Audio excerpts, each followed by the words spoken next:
여기 자동차가 한 대 불타고 있습니다. 그리고 안에는 사람이 갇혀있죠. 차문은 열리지 않는 상황. 이 사람은 끝내 탈출하지 못할 것 같습니다. 근데 이 차종에 유독 이 같은 사고가 많이 일어났다고 하는데요. 이제 여러분이 이 자동차를 만든 기업인이라고 생각해보죠. 어떤 생각이 드실까요? 안타깝다? 원인을 밝혀야 한다? 과실을 따져야 한다? 다양할 수 있겠네요. 근데 여기 아주 무서운 생각을 가진 기업이 있습니다. 이게 차라리 싸다. 생명의 값을 매긴다. 중국에선 한때 교통사고 시 장애보상이 사망보상보다 비싸다는 이유로 끔찍한 일들이 일어났었다고 하죠. 근데 지금 소개해드릴 이 사건은 중국 어딘가에서 일어난 일이 아닙니다. 1970년대 미국, 그것도 굴지의 자동차 대기업 포드의 이야기입니다.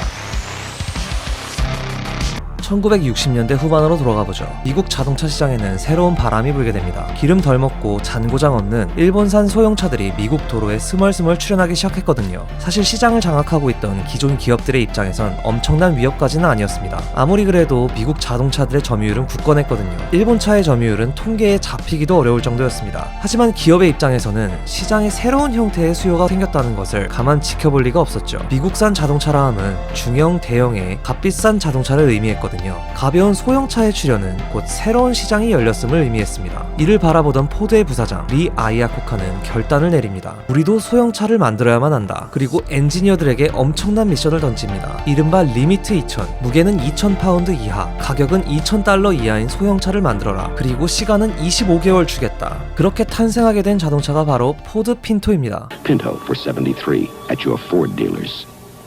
리 아이아코카의 예상은 적중했습니다. 이 차는 출시해에 35만 대, 이듬해에 48만 대, 그리고 결국엔 54만 대를 팔며 1위를 기록합니다. 이 판매량이 와닿게 설명드리자면 우리나라 도로에서 질리도록 볼 수 있는 소렌토가 2025년 한 해 동안 10만 대 정도 팔렸습니다. 1970년대 미국의 인구수가 4배 정도 많았으니 40만 대 정도인 거죠. 포드 핀토는 그야말로 국민차의 반열에 올랐다고 볼 수 있습니다. Charred remains of 17-year-old Beth Rennick's car rested in the lot of a South Miami towing service today.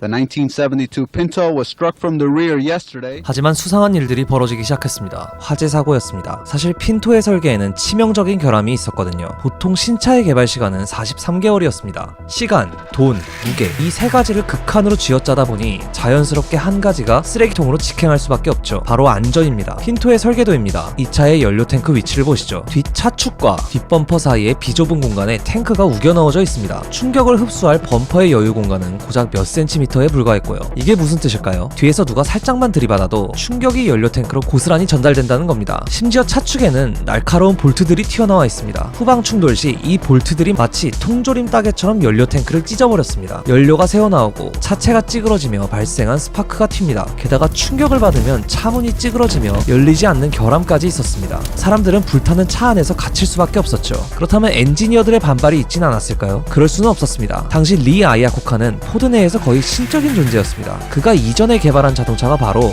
포드의 상징이자 나아가서 미국 차의 상징과도 같은 포드 머스탱이었거든요. 그의 의견에 반대하는 것은 패배주의자, 무능력자로 낙인 찍히는 일이었습니다. 그런데 이처럼 차의 설계 자체도 끔찍했지만 그보다 더한 사실이 있었습니다. 포드는 차를 출시하기 전에 테스트를 통해 이 결함을 미리 알고 있었다는 거죠. 심지어 해결책이 이미 있었습니다. 그것도 아주 간단했죠. 연료 탱크를 보호할 고무 튜브나 플라스틱 가림막을 덧대면 끝이었습니다. 이 부품의 가격은 차 한 대당 고작 $11였습니다. 그런데 앞으로 출시할 모든 차에 이 $11짜리 안전 부품을 달아준다면 포드의 경영진은 계산기를 두드립니다. 그리고 여기서 그 악명 높은 핀토 메모가 등장하죠. 이 안전 부품을 1250만 대에 달아준다면 회사가 써야 할 돈은 1억 3700만 달러. 그런데 이쪽을 보시죠. 사망자 배상금은 1인당 20만 달러, 화상 피해자는 약 7만 달러, 파손 차량은 700달러, 예상 피해자 발생 건수를 종합해보면 총 배상금은 4,950만 달러, 안전 부품을 다는 쪽이 약 3배가량 비쌌습니다. 자본주의의 수학 공식 앞에서 포드는 망설이지 않았습니다. 하지만 기나긴 은폐는 결국 덜미를 잡히게 됩니다. 잡지 마더 존스에서 이러한 사실을 폭로하였기 때문인데요. 앞서 말씀드린 내용을 포함한 모든 내막이 13페이지에 걸쳐 상세하게 서술되어 있는데요. 기사에 따르면 무려 40번이 넘는 충돌 테스트를 진행했고 모든 테스트에서 하나같이 연료 탱크가 터졌다고 합니다. 그럼에도 경영진은 이런 테스트를 한 적조차 없다고 부인했죠. 여기에 더해 도로안전기준법이 개정되지 못하도록 8년 동안 꾸준히 로비를 했다고 하는데요. 국가에서 점검을 하게 될 경우 튼튼하게 만든 캐나다 수출용 차로 바꿔치기 했다고 하죠. 기사가 공개되자 미국 전역은 발칵 뒤집혔습니다. 마더 존스는 공식 기자회견을 열어 이 폭로가 사실에 근거했음을 못 박았죠.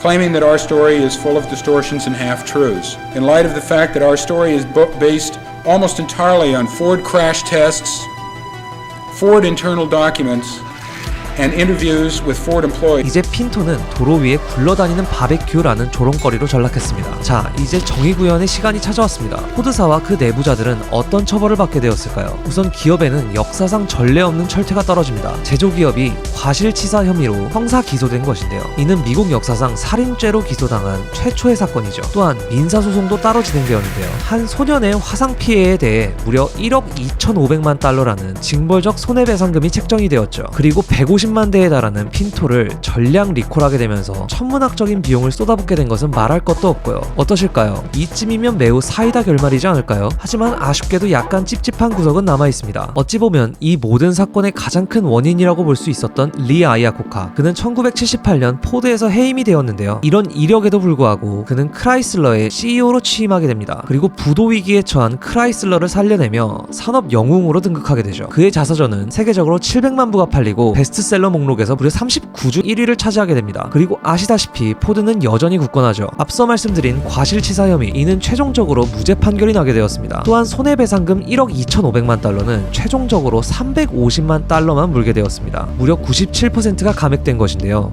어떠실까요? 정의가 승리했다기엔 너무나도 현실적이고 건조한 결말이죠. 하지만 그렇다고 해서 이 사건이 남긴 의미가 퇴색되는 것은 아닐 것 같습니다. 핀토 사태 이후 기업들은 더 이상 생명을 저울질하지 못하게 되었으니까요. 이 사태는 현대의 제조물 책임법의 근간이 되었습니다. 설계 결함으로 인한 사고에 대해 책임을 물을 수 있게 된 거죠. 이 사건 이후 적어도 우리의 목숨이 11달러보다는 가치 있게 되지 않았을까요?